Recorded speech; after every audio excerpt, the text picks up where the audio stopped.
جب کربلا میں امام حسین علیہ السلام کا پانی بند کر دیا گیا، رسول اللہ کے خاندان کے چھوٹے چھوٹے بچے پیاس کی شدت سے پانی مانگ رہے۔ تاریخ نے لکھا 3 دن تک رسول اللہ کے خاندان کا پانی بند تھا۔ جب کربلا میں 10 محرم کے دن ہر شہید شہادت کا جام پیتا گیا، حضرت امام حسین تنہا رہ گئے تو فوج یزید کے سامنے جا کر حجت تمام کرتے ہیں اور کہتے ہیں کوئی جو میری مدد کرنے والا ہو۔ تو فرشتے اور جنات دونوں آگے اور کہنے لگے ہمیں حکم دیں۔ تو حضرت امام حسین علیہ السلام فرماتے ہیں یہ صدا صرف انسانوں کے لیے تھی، لیکن افسوس تمام انسان رسول اللہ کے نواسے کی غربت پر ہنسنے لگے۔ کربلا میں جناب علی اصغر کی عمر صرف 6 ماہ تھی۔ وہ امام حسین علیہ السلام اور رباب کے فرزند تھے۔ عاشور کے دن سخت گرمی اور 3 دن تک امام حسین علیہ السلام کے گھر والوں کے لیے پانی بند تھا۔ اس کی ماں بھی اسے دودھ نہیں پلا سکتی تھی کیونکہ دودھ نہیں تھا۔ امام حسین نے پکارا کہ کیا میری مدد کرنے والا ہے؟ تو عورتوں کے رونے کی آوازیں آ رہی تھی۔ امام حسین خیمے میں تشریف لے گئے۔ حضرت زینب سلام اللہ علیہ نے فرمایا اے میرے بھائی حسین، جب سے علی اصغر نے تمہاری پکار سنی ہے رونا نہیں چھوڑ رہا۔ اور علی اصغر نے آپ کی پکار سنتے ہی خود کو جھولے سے نیچے گرا دیا۔ امام حسین علیہ السلام نے فرمایا اس سے میرے پاس لاؤ، میں اسے لے جاؤں گا اور دیکھوں گا کہ کیا کوئی اس سے پانی پلاتا ہے۔ امام حسین نے بچے کو گود میں لیا اور یزید کے لشکر کی طرف جاتے ہوئے فرمایا دیکھو میرا اصغر کتنا پیاسا ہے، اس کے ہونٹ کتنے خشک اور یہ مشکل سے آنکھیں کھول سکتا ہے، اس نے کسی کو کوئی نقصان نہیں پہنچایا، اس کو پانی پلا دو۔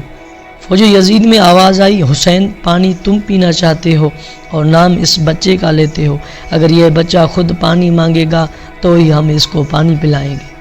امام حسین علیہ السلام نے علی اصغر کو بلند کیا اور فرمانے لگے اے علی اصغر مانگ پانی، اپنے نانا کی امت سے پانی مانگ۔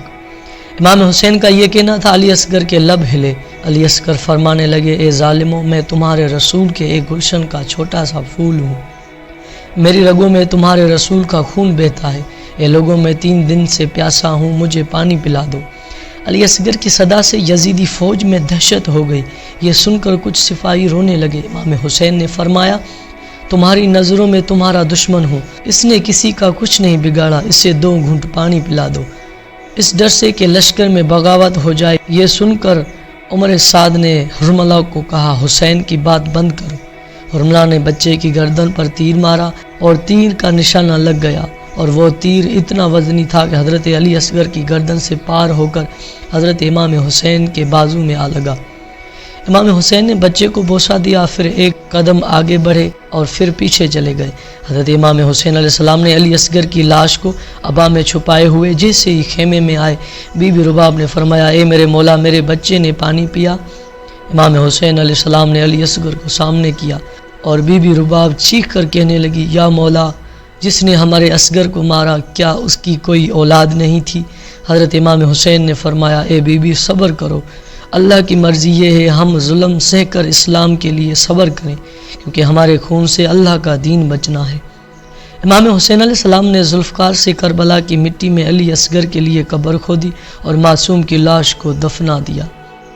جب امام حسین کی شہادت ہوئی اور سبھی شہداء کے سروں کو کاٹا گیا تو عمر سعد نے حکم دیا کہ گنو کہیں کوئی سر کم تو نہیں پڑ رہا۔ تو ایک ظالم نے کہا ایک سر کم ہے۔ سعد نے کہا کون سا سر؟ تو وہ ظالم کہنے لگا حسین 6 ماہ کے بچے کو لے آئے تھے، ہم نے اس کو تیر مارا شہید کیا تھا، اس کا سر نہیں ملتا۔ شمر نے کہا ڈھونڈو، زمین میں نیزے مارتے رہو، یہیں کہیں حسین نے تدفین کیا ہوگا۔ فوج یزید کربلا کے زمین پر نیزے مارتے رہے، ایک جگہ نیزہ کا لگنا تھا، جیسے ہی نیزہ اوپر آیا علی اصغر کا سر بھی اس نیزے کے ساتھ آیا۔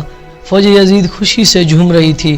جیسے ہی ایک ماں نے معصوم کا سر نیزے پر دیکھا تو رونے لگی، مدینے کی طرف منہ کر کے فرمایا یا رسول اللہ، آپ کی امت نے ہمارے ساتھ کیا ظلم کیا۔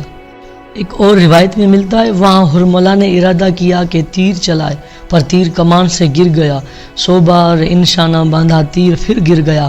شمر نے پوچھا آج تیرے فن کو کیا ہو گیا ہے؟ کہتا ہے کہ کوئی مستور خیمے کے دروازے پر قرآن اٹھا کر کھڑی ہے، کبھی بچے کے گلے کے آگے محمد کا سر آگے آ جاتا ہے، علی کا سر کبھی آگے آ جاتا ہے۔